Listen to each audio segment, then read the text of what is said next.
Namaste. Today I'm going to read Volume 3, Book 4, KotiRudra Samhita, Chapter 10, The Greatness and Glory of Mahabala in the Shiva Puran. Vakrutra Mahakaya Surya Koti Samaprabhani Vignam.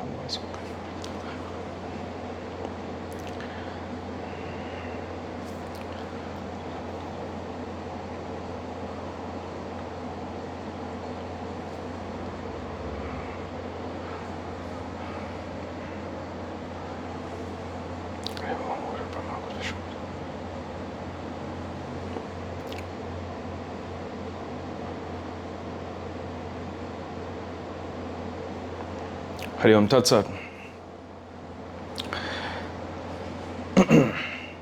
Sutta said, there was a highly virtuous king, Mitra Saha, in the glorious family of Ikshvaku. He was the greatest of skilled archers. The virtuous and auspicious natured lady, Marayanti, was his beloved wife. Like Damayanti of Nala, she was known as a chaste lady, fond of hunting. Once that king, Mitra Saha, went to a thick forest accompanied by a huge army. Sporting about there, the king killed a wicked demon, Kamata, who used to harass good men. The demon's younger brother, a deceitful sinner, thought, I shall conquer him by deceitful means, and with this evil intention approached the king. On seeing him humbly in behavior, in seeking service under him, the king made him the chief cook without knowing his real nature.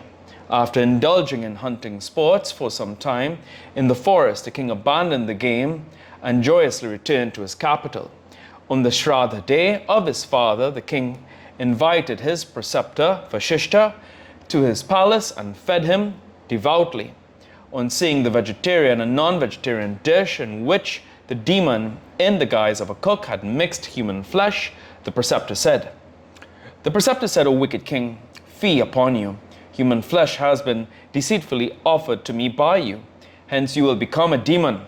On realizing that it had been perpetrated by the demon, the preceptor pondered over and prescribed a time limit of 12 years for the curse.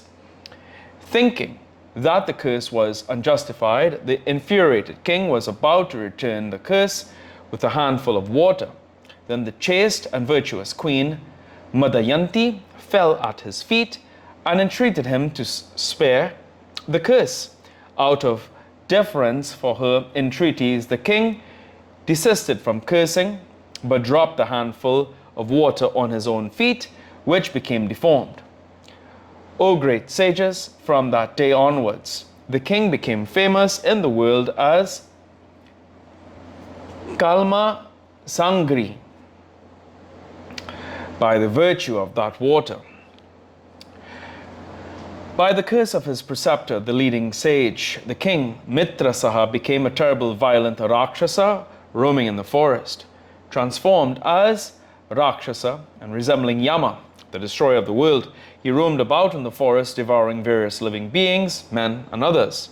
Once, somewhere in the forest, the king, who was as hideous as the god of death, saw a newly married couple, a young sage and his young wife, indulging in sexual dalliance. The demon, habituated to eat human flesh in his distressed state, due to the curse, caught hold of the young sage in order to eat him like a tiger seizing a fawn. The young woman, on seeing her husband seized by the demon, was much frightened and implored him with piteous cries. In spite of repeated importunities, the man-eating, ruthless, wicked demon cut off the head of the Brahmin sage and devoured it. The distressed, grief-stricken chaste lady lamented much. She gathered the bones of her husband and lighted a funeral pyre. The Brahmin lady, desirous of entering the pyre in order to follow her husband, cursed the Rakshasa king. The chaste lady entered fire after proclaiming, from now onwards, if you become united with any woman in sexual embrace, you will die. After undergoing the results of his preceptor's curse, to which there was a time limit, the king regained his original form and joyously returned to his palace. Madayanti, who knew of the curse of the chaste Brahmin lady, prevented her husband, who, evinced a desire for sexual embrace. She was much frightened of widowhood. The issueless king became disgusted with kingly pleasures. Eschewing all riches, he went to the forest. He saw the hideous form of Brahmahatya closely following him, threatening him again and again and tormenting him. Dejected in mind, the king wanted to get rid of Brahmahatya. He tried japas, holy rites, sacrifices, and various other means. O Brahmins, when Brahmahatya did not leave him in spite of the means, like the ceremonial ablution in holy centers, the king went to Mithila. Distressed and worried by anxiety, the king reached a park at the outskirts of the city. There he saw the sage Gautama approaching him. The king advanced towards that sage of pure mind. He felt satiated on seeing him. He bowed to him again and again. When the sage inquired of his welfare, the king heaved a sigh of grief and distress. Viewed mercifully by him, the king felt pleased and contented. He said thus, the king said, O sage, this endless Brahmahatya harasses me. O dear, it is imperceptible to others, but it threatens me at every step. A Brahmin boy had been devoured by me in the clutches of a curse. That sin cannot be suppressed even by thousands of expiatory rites. O sage, I roamed here and there and tried various means to quell it, but it did not leave me off.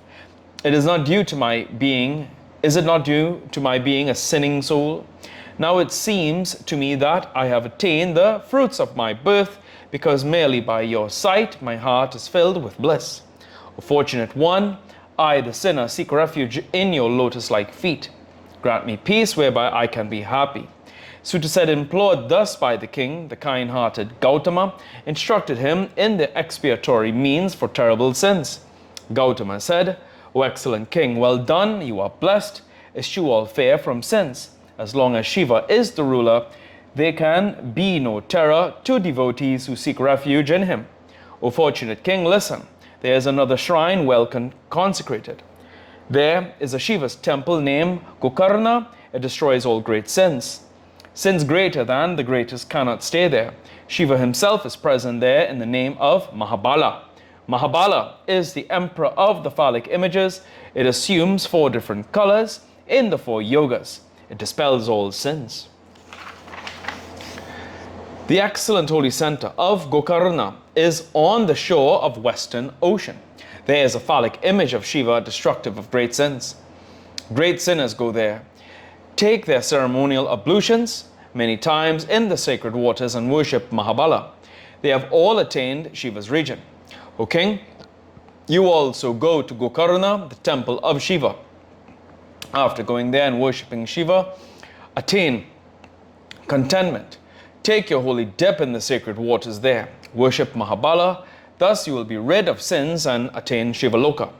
Suta said, advised thus by the noble soul Gautama, the king, highly delighted in the mind, reached Gokarna. He took his dip in the holy ponds and worshipped Mahabala. His sins were wiped off without the least vestige. He attained the great region of Shiva. He who listens to this pleasing narrative of Mahabala goes to Shivaloka along with the members of his family up to 21 generations. Thus the extremely wonderful glory of Mahabala, the phallic image of Shiva, has been narrated to you. It dispels all sins. Footnotes. There are no footnotes in this chapter. Here ends today's reading of the Shiva Puran.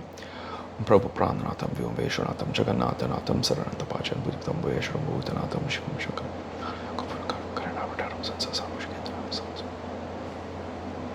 Parvati Patayara